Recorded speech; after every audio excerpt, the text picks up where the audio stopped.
Hello, je vous retrouve pour une nouvelle vidéo. Je sais que la majorité des personnes qui me suivent sont françaises et du coup je me suis dit que c'était vraiment rigolo de faire une vidéo sur les clichés que vous avez sur les Suisses. J'entends très souvent des clichés sur les Suisses, en particulier dans mes abonnés, je reçois souvent des messages qui me demandent si tel ou tel cliché est avéré, si c'est un fait ou si c'est complètement absurde, et du coup je me suis dit que c'était une super bonne idée de vidéo et je vous prends aujourd'hui avec ce sujet-là. Il faut savoir que je suis une Suissesse complètement en carton, c'est-à-dire que je suis née ici, mais d'une maman moitié espagnole, moitié suisse et d'un papa israélien qui n'a vécu en Suisse qu'à partir du moment où il m'a eu. Du coup, franchement, les us et coutumes, je les connais pas vraiment, j'ai pas d'ancêtre qui vit en Suisse, enfin voilà, je suis un peu une Suissesse d'emprunt, mais c'est pas grave, je me permets quand même de faire cette vidéo avec humour. D'ailleurs, pour ceux que ça intéresse, ma langue maternelle, ce n'était pas le français, c'était l'hébreu. Donc j'ai appris le français en même temps que mon papa. Comme ils ont déménagé en Suisse au moment où ma mère était enceinte de moi, j'ai commencé par savoir parler l'hébreu et j'ai ensuite appris le français avec mon papa. Je vous présente donc les 5 préjugés que j'ai le plus souvent entendus sur les Suisses. Numéro 1, les Suisses ont d'énormes accents. Alors c'est vrai que souvent, par région, on entend des accents très prononcés. Je suis tombée moi-même sur plein de vidéos YouTube tellement rigolotes où les gens ont un accent vraiment mais complètement abusé. Just a punter.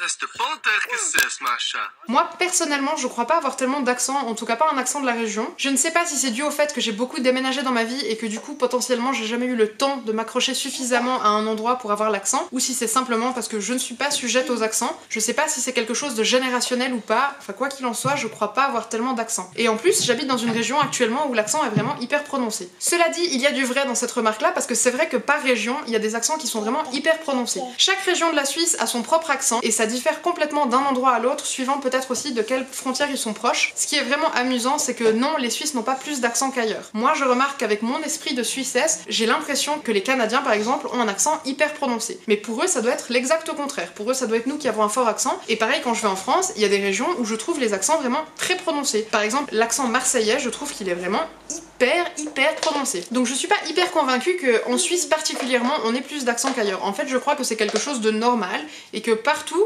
quelle que soit la population, à partir du moment où on habite longtemps dans un endroit, eh bien il y a certaines expressions qu'on va peut-être prononcer de la même façon que les autres, qui va créer une forme d'accent. Quoi qu'il en soit, effectivement, en Suisse, il y a des accents très prononcés. D'ailleurs, c'est rigolo parce que j'ai toujours vécu en Suisse, j'ai jamais habité en Israël, et pourtant, il y a des expressions suisses, des mots suisses que j'ai mis beaucoup de temps à comprendre, et encore maintenant, même quand mon chéri me parle parfois, sachant qu'il n'a pas spécialement d'accent non plus, il y a certains termes que je ne comprends absolument pas, et je comprends ensuite que c'est du patois de certaines régions. Je vais vous donner 2 exemples dans cette vidéo, et si ça vous intéresse, pourquoi pas faire une vidéo où je vous donne toutes les expressions et tous les termes suisses, ou même où j'ai dû aller chercher les définitions, mais ça peut être sympa de faire une vidéo assez complète avec plein de petites expressions et de petits termes suisses qu'on entend vraiment que ici. Donc si ça vous intéresse, dites-le moi éventuellement dans les commentaires, moi j'aurai beaucoup de plaisir à faire ce genre de vidéo. Du coup, un des exemples que je peux vous donner c'est « iroy ». À votre avis, qu'est-ce que ça veut dire? Eh bien en fait, ça veut dire qu'il pleut très fort. Il me semble que c'est une expression vaudoise, mais je peux me tromper parce que c'est une expression que je n'utilise jamais mais que j'ai quand même régulièrement entendue, et ça veut simplement dire qu'il pleut à torrent. Et on a un mot que j'utilise par contre assez fréquemment étant donné que je suis concierge de 3 bâtiments, c'est la panosse. La panosse, du verbe panosser, je sais pas non plus si c'est un terme qui existe dans les autres pays, ça veut dire la serpillière. Donc panosser c'est l'acte de passer la serpillière et la panosse c'est la serpillière en elle-même, donc la serpillière humide pour nettoyer les sols simplement. Et du coup ça c'est un mot que j'utilise quand même assez souvent. Donc pour répondre à ce cliché là, oui les Suisses ont souvent un fort accent, mais en fait c'est comme dans tous les pays, à partir du moment où on habite suffisamment longtemps une région, je crois qu'on s'adapte à leur façon de communiquer et donc à leur accent. Cliché numéro 2, on est tous riches. Alors oui, clairement, le salaire moyen, il est beaucoup plus élevé en Suisse qu'en France par exemple. Je vais vraiment faire un comparatif avec la France parce que finalement je crois que la majorité de mes abonnés sont en France. Par contre, il y a plein de petites choses à savoir. Par exemple, ici, on n'a pas de salaire minimum. En France, vous avez un salaire minimum qui est d'ailleurs excessivement bas et ridicule. J'espère que ça pourra évoluer avec les années. Enfin, quoi qu'il en soit, on n'est pas là pour ouvrir un débat, mais en Suisse, on n'a pas de salaire minimum. C'est-à-dire que suivant les branches, on est obligé de se fier uniquement au bon vouloir de notre supérieur. On peut se référer à rien du tout pour exiger un salaire minimum. Moi, je fais un travail en tant que salarié 4 heures par jour, à domicile, et effectivement c'est une branche qui n'existe presque pas, et du coup c'est une branche pour laquelle il n'y a absolument aucun minimum salarial. Donc les métiers courants comme serveur, vendeur ou ce genre de choses ont un salaire minimum, que ça soit un salaire mensuel ou un salaire à l'heure, et puis il y en a d'autres qui sont mis un peu de côté, et d'ailleurs c'est vrai que souvent c'est tout un combat ici, parce que beaucoup de gens ont besoin de plus de reconnaissance au niveau de l'emploi qu'ils font. Je suis allée chercher quelques informations sur internet parce que c'est des informations que je n'avais pas, et j'ai vu par exemple que le salaire moyen en Suisse est de 6500 francs, ce qui est l'équivalent d'environ 5800 633 €. Et là effectivement je peux pas dire le contraire, c'est vraiment impressionnant comme montant,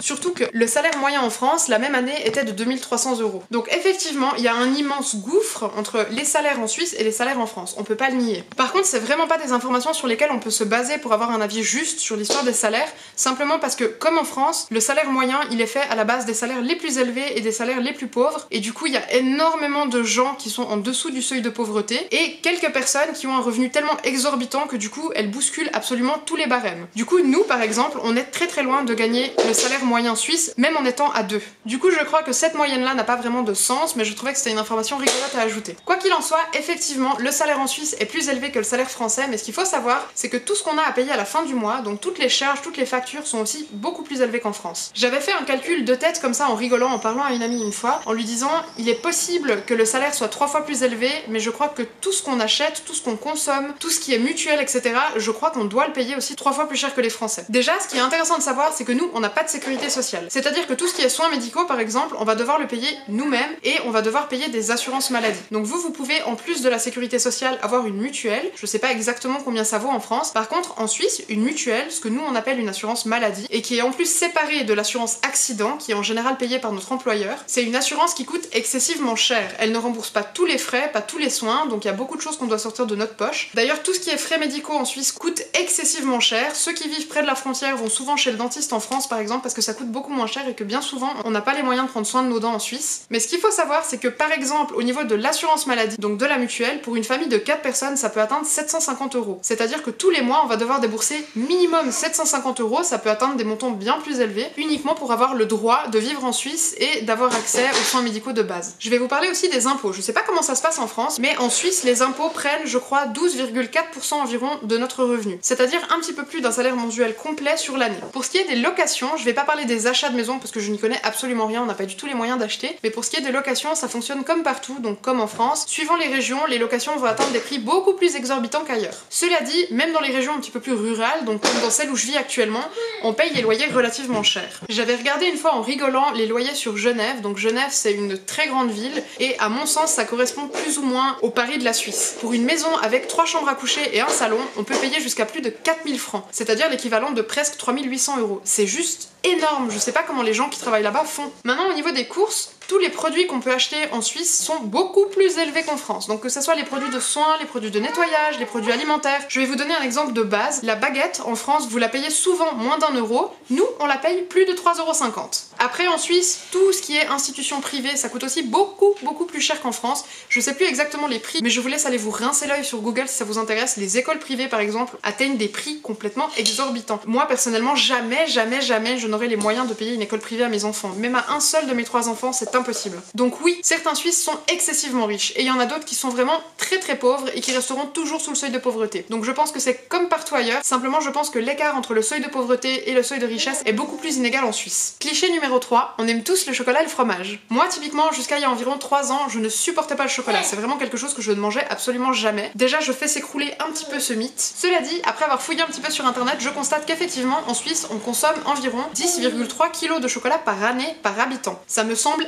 énorme. Jamais je ne consomme autant de chocolat, j'en suis absolument persuadée. Par contre, c'est vrai que maintenant, c'est un petit plaisir que j'aime bien m'octroyer de temps en temps. Et c'est vrai aussi qu'en Suisse, on a pas mal d'usines qui tournent autour du chocolat. D'ailleurs, j'habite moi-même à côté de l'usine Camibloc, qui est une usine qui est juste à côté et où ils font plein de chocolats que vous connaissez sûrement. Pour ce qui est du fromage, en Suisse, on consomme 21 kg par habitant et par année. Donc ça reste aussi très impressionnant. Par contre, je suis allée chercher l'information concernant les Français et j'ai constaté qu'en fait, vous étiez les plus gros consommateurs de fromage de toute l'Europe. Vous nous dépassez haut la main. En 2014, vous consommiez 26,7 kg de fromage par habitant par année. Alors oui, la Suisse se prête très volontiers aux fanatiques de chocolat et de fromage. Mais vous êtes bien pire que nous en ce qui concerne le fromage. Et toc! Le mythe numéro 4, les Suisses sont tous hyper ponctuels. Vous voyez Nao qui est en train de galérer à monter sur le canapé derrière, ça fait 2 jours qu'il arrive à monter seul sur le canapé et ça me fait super peur parce qu'on a des fenêtres grandes ouvertes à côté. Enfin bref. On pense souvent que les Suisses sont tous hyper ponctuels, que ce soit au niveau des entreprises, au niveau du travail, au niveau des habitants eux-mêmes et au niveau des transports en commun. Je crois que ce mythe-là vient en particulier du fait fait que la majorité des usines de montres de luxe sont en Suisse. Donc effectivement, quand on est connu pour faire des pièces de montres de luxe, on imagine qu'en plus on doit être ponctuel. D'ailleurs, en plus d'habiter à côté d'une usine de chocolat, j'habite aussi à côté de plusieurs usines de luxe. Cela dit, c'est vrai que les CFF, qui sont les trains en Suisse, sont connus pour être les transports en commun les plus ponctuels du monde entier. Ça nous est souvent arrivé avec des amis de comparer les horaires des trains et de constater que les CFF sont toujours ponctuels à la seconde près. Donc les heures de départ sont à la seconde près. Et ça, c'est vraiment rigolo. C'est souvent très apprécié des Suisses, malgré le fait qu'ils se plaignent continuellement, moi la première, à partir du moment où il y a un retard. Mais de manière générale, les trains en Suisse sont ponctuels à 87,7% du temps. Donc je crois qu'il ne s'agit pas vraiment d'un cliché ou d'un mythe, je crois que c'est complètement sérieux. Les Suisses sont connus pour leur respect des règles et pour leur cadre, et du coup je crois que la ponctualité c'est simplement une preuve de respect et que tout le monde ici apprécie vraiment ça. D'ailleurs, en parlant des transports en commun, ici on n'a jamais de grève ou ce genre de choses. Le résultat c'est qu'on vit dans un pays qui est super bien desservi, donc même moi qui habite dans une petite ville, je suis très bien desservie, et même quand j'ai habité dans un village de moins de 250 habitants, il y avait des bus plusieurs fois par jour, et ça c'est vraiment génial parce que ça permet aux gens de ne pas forcément dépendre d'un permis de conduire. D'ailleurs, moi je n'ai pas le permis de voiture et ce n'est pas pour rien. Mythe numéro 5, les Suisses sont égocentriques et fermés d'esprit. C'est une question qui fâche un petit peu, j'espère me brouiller avec personne, mais je crois qu'effectivement, l'évolution des consciences en Suisse est assez lente. Je crois qu'on est tous très à l'aise dans le petit cocon qu'on s'est créé en Suisse, je crois qu'on est tous assez contents quand on peut se permettre d'avoir un petit salaire qui nous permet de nourrir notre famille, de partir de temps en temps en vacances et de payer nos factures, et je crois que du coup, on évite de se poser certaines questions qui fâchent, simplement pour ne pas remettre tout en question et risquer de tout perdre. Du coup, l'évolution des consciences est assez lente, il y a des très bonnes idées qui sont amenées, souvent par des gens un petit peu plus jeunes, comme par exemple le RBI, qui était le revenu de base inconditionnel, je sais pas si vous en avez entendu parler. C'était un projet qui visait à proposer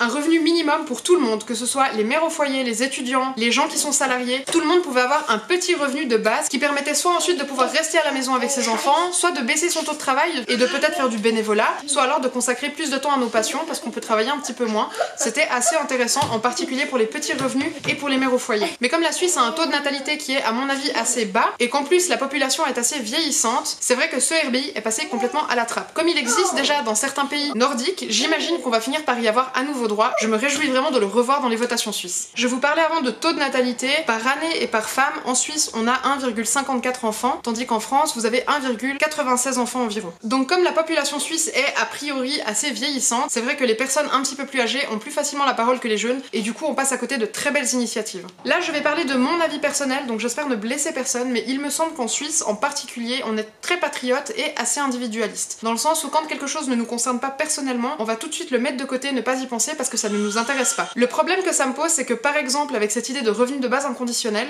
c'était une idée qui pouvait servir à tout le monde, les retraités également. Mais comme c'est une idée qui allait être mise en place dans les années qui suivent, les personnes plus âgées, ou alors les personnes qui ont un gros revenu et qui n'ont pas la nécessité d'avoir ce revenu de base inconditionnel, ont mis cette idée de côté en se disant de toute façon moi ça ne m'apporte rien, sans penser à l'avenir de leurs enfants, sans penser à notre avenir à nous, les mères au foyer, sans penser à l'avenir des étudiants qui ont besoin de continuer leurs études mais qui peuvent parfois pas parce qu'ils ont pas les moyens. Enfin bref, peut-être que c'est pareil en France, mais j'ai le sentiment qu'on vit dans une société où on est vraiment très individualiste, où on est poussé à être individualiste par la façon de vivre. Et il y a aussi un autre problème, c'est qu'en Suisse, le plus gros parti de droite est un parti qui soutient les agriculteurs. Par conséquent, dans les zones rurales, donc les zones où il y a beaucoup d'agriculteurs, les gens ont tendance à voter vraiment beaucoup à droite parce qu'ils savent que c'est un parti qui va protéger leurs intérêts. Du coup, ça fait de la Suisse un pays qui est souvent assez renfermé et assez individualiste, voire raciste, ce qui moi personnellement me pose un problème parce que j'ai moi-même souvent été jugée quand j'allais dans des zones plus rurales ou quand j'ai habité dans des villages qui étaient vraiment à échelle humaine. Par contre, je crois que l'état d'esprit général dans les villes, par contre, est en évolution constante et ça c'est vraiment très agréable. Il y a des très belles choses qui sont mises en avant et moi je suis persuadée que notre société va aller de l'avant parce que c'est le dernier moment pour ça. Qu'on soit en Suisse, en France, que ce soit au niveau de la politique, au niveau du climat, on vit sur une planète qui est vraiment dans un sale état et malheureusement c'est à nous de payer les pots cassés de tout ce qui a été fait par le passé